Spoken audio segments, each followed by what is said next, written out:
The artist, right? Everybody knows this is phony. Everybody knows it's a scam, but they're going through with it. Hunter Biden is selling these ridiculous paintings at some of the most prestigious art galleries in America.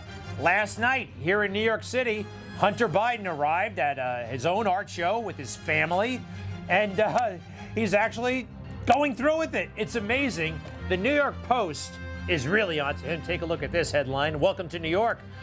Vincent Van Gogh, Hunter Biden's corrupt art show opens in New York City. As I say, everybody is onto this scam, including my next guest. He is Seamus Bruner. He's the Associate Director of Research at the Government Accountability Institute. He is also the co-author of Fallout: Nuclear Bribes, Russian Spies, and the Washington Lies That Enriched the Clinton and Biden Dynasties, along with John Solomon. Seamus Bruner, welcome. The audacity. I am so surprised they're actually going through with it. Am I naive? It just seems so obviously corrupt that I thought that they would have to retreat, but they're not. No, of course not. This is the Biden family, the most corrupt political family in modern history. And I think it's important to remember this is not really about Hunter Biden. This is not a Hunter Biden scandal, though it is to a degree. This is a Joe Biden scandal, and this is a Biden White House scandal. Not just because Jill Biden, Dr. Jill Biden, is displaying Hunter's artworks in the most hallowed political building in our country, the White House. They're hanging Hunter's art in the White House. But also the White House is coordinating and running interference on Hunter's behalf. It's long past time for a special counsel on this. By the way, I did not know that. His work is in the White House on display? That is reported by the New York Times. Yes, sir. Oh, I should, I don't like the fake news, but I'll take their word for it on this one. By the way, last night, Valerie Biden, Joe's sister, was there. And tell us the significance of that. It's Hunter's aunt, and you could say, let me see her. Let me see Valerie. That's not Valerie. She's in the, there she is. You could say, okay, well, that's his aunt, and she's supporting Hunter, her nephew.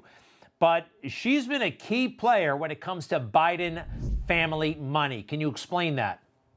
Yeah, that's right. I'm glad Valerie was there to remind us all that this is a Biden family enterprise. Valerie Biden Owens now has been one of the Biden Five, as we like to call them at the Government Accountability Institute. You've got all of Joe's siblings, Hunter, his son, and Ashley. For her part, Valerie Owens has raked in millions of dollars doing consulting work for the campaign for going back over a decade. Going back, actually, the Senate campaign back in the 70s, she was there. And in 2008, Joe Biden had absolutely no chance at winning that race when he ran for president.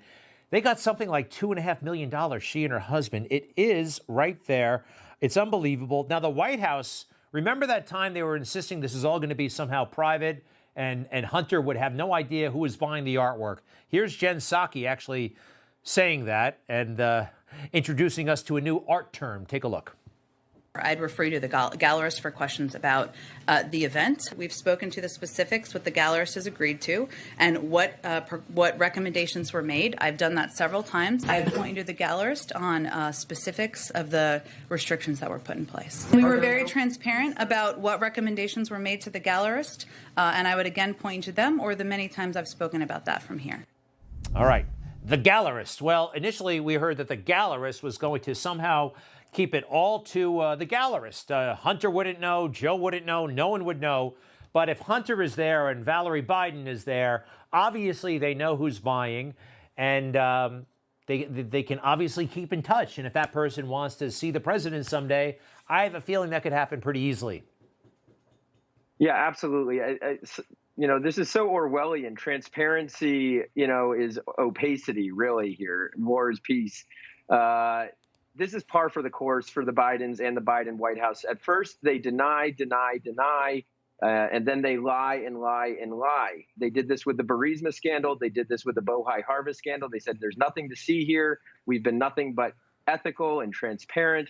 It's the opposite of ethics. It's the opposite of transparency. It's basically relying on this George Burgess character who has a shady history himself. He's been accused of a number of things, including fraud, but they're relying on him to vet these individuals who will be just showering Hunter Biden in, 500,000 per painting. It's absurd. Hey, by the way, the New York Times, you mentioned earlier, in between the lines, they gave Hunter a slam of a review. They're not impressed with his art, although it may seem at first glance that they are. Take a look at this headline. Hunter Biden, emotionally honest, generically smooth. Now, that is a slam in the art world. And let's go inside the story, if we could, please. The artist blows the ink through a metal straw, resulting in exploded blossoms that look like lily pads, dandelions scattered by the wind. They're pretty. They have the generic smoothness of the art you might see in a posh hotel room. Calling art pretty and saying you would find it in a hotel room, for the New York Times, that is about as bad a review as I think exists. Now, it's among the chattering class, the sophisticates, but they get it. This is junk.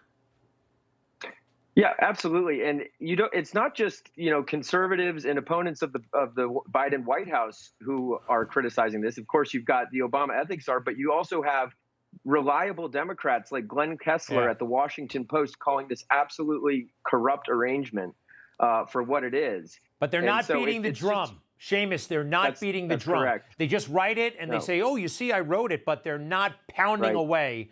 And if they did, they could actually make this end. They could. Seamus Bruner, we appreciate it so much. We'll put a link to your book on our website, Fallout, Nuclear Bribes, Russian Spies, and the rest there. That's quite a title. We'll be right back.